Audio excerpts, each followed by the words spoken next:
Allah subhanahu wa ta'ala says at the end of Surah Al-Hijr, وَلَقَدْ نَعْلَمُ أَنَّكَ يَضِيقُ صَدْرُكَ بِمَا يَقُولُونَ.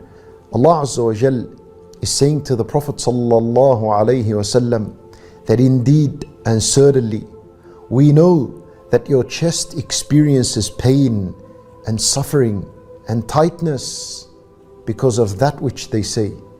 In other words, this ayah, Allah subhanahu wa ta'ala is teaching us that He knows about our internal struggles.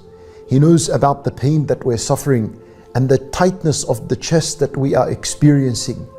Whether we speak these pains aloud or not, whether you've shared them with someone or not, Allah subhanahu wa ta'ala knows very well about them. So if you're experiencing this pain and suffering within your chest, what is the solution? How do you bring peace and tranquility back once again? Listen to the last two ayat in Surah Al-Hijr. Allah Azza wa Jal gives us the medicine. The ayah that follows, Allah Azza wa Jal, He says, فَسَبِّحْ بِحَمْدِ رَبِّكَ وَكُمْ مِنَ السَّاجِدِينَ.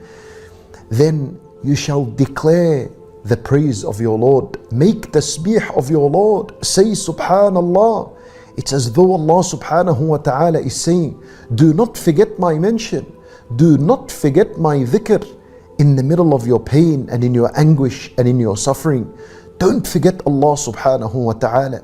Declare His praise. Say Subhanallah, Subhanallah, and keep repeating it for as long as you need until you feel that contentment and peace and satisfaction once again in your heart, and that your chest and your heart begins to settle once again.